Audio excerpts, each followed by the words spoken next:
भारतीय संस्कृति पूरे विश्व के कल्याण की भावना को लेकर के निर्मित है और इसका एक सुंदर और साकार रूप हमको महाकुंभ के अंतर्गत देखने को मिलता है।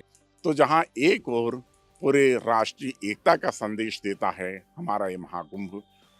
महाकुंभ की शुरुआत हो चुकी है। अगर महाकुंभ की बात कही जाए तो 13 जनवरी से महाकुंभ की शुरुआत हुई और 26 फरवरी तक ये महाकुंभ चलेगा। महाकुंभ के शाही स्नान की अगर बात कही जाए तो उनको अमृत स्नान में परिवर्तित कर दिया गया है। अगर बात कही जाए तीसरा अमृत स्नान यानी कि शाही स्नान, तो वो 29 जनवरी को होने जा रहा है मौनी अमावस्या पर। हिंदू धर्म में कुंभ की क्या विशेषता है, आखिर इतनी मान्यता क्यों, इसको लेकर चर्चा करने के लिए मेरे साथ हिंदी विभाग के professor Shri doctor Ramkrishna Jaiswal sir मौजूद हैं। सर, आपका बहुत बहुत स्वागत। बहुत बहुत धन्यवाद दीक्षित जी। निश्चित रूप से कुंभ सनातन परंपरा का एक बहुत बड़ा और महान पर्व है। हिंदू धर्म में महाकुंभ को इतना विशेष स्थान आखिर क्यों दिया जाता है? देखिए, प्रत्येक देश का अपना एक धर्म होता है, अपनी एक संस्कृति होती है और अपनी उच्च कोटि की आस्थाएं होती हैं। और जो भारतीय संस्कृति है वो वसुधैव कुटुंबकम की आस्था में विश्वास करती है। हमारा यह सिद्धांत ही रहा है, सर्वे भवन्तु सुखिनः, सर्वे सन्तु निरामयाः, सर्वे भद्राणि पश्यन्तु, माँ कश्चित् दुर्भाग् भवेत्। तात्पर्य यह है, सभी सुखी हों, सभी निरोग हों, सभी का कल्याण हो और किसी प्रकार का किसी को कष्ट न हो, पूरे विश्व का कल्याण हो।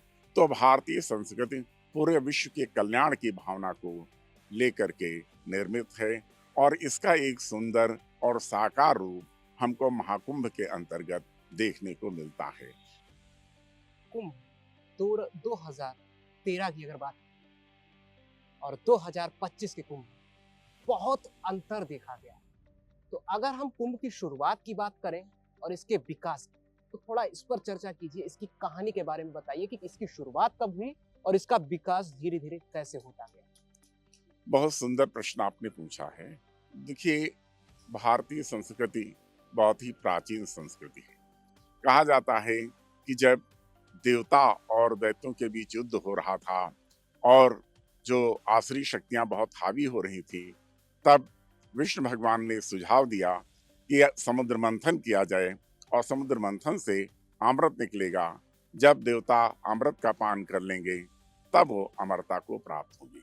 जब अमृत वहां से निकला तो अमृत के घड़े को लेकर के इंद्र के पुत्र जयंत उसके वितरण के लिए प्रस्थान करते हैं।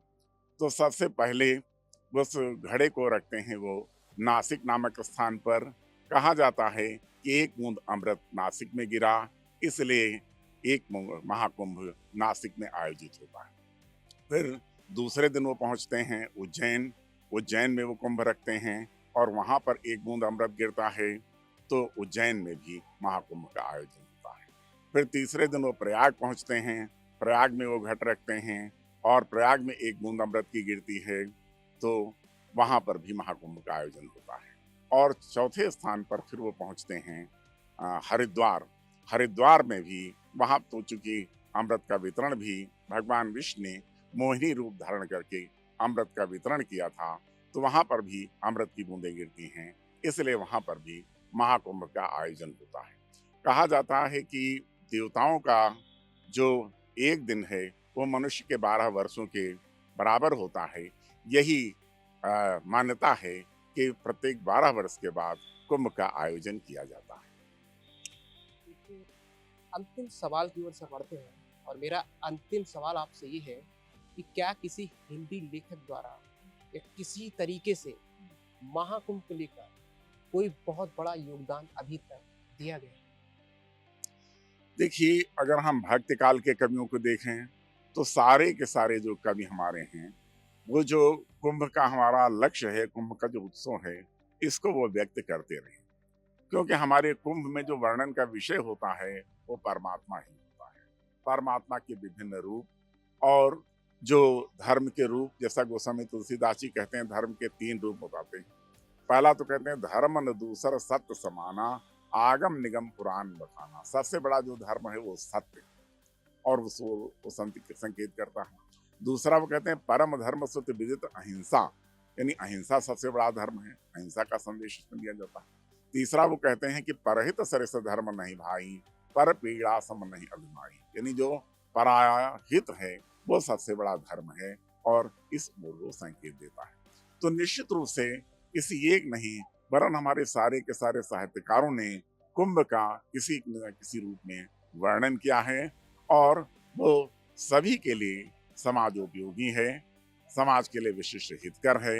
ये भारत को तो एक नई दिशा देगा ही, विश्व स्तर पर अपनी पहचान बनाएगा और निश्चित रूप से विश्व के लोग भारतीय संस्कृति की ओर अग्रसर होंगे और भारत विश्व गुरु की ओर एक अपना कदम बढ़ाएगा। ठीक है सर, आपने जो कीमती समय दिया उसके लिए बहुत बहुत आपका धन्यवाद।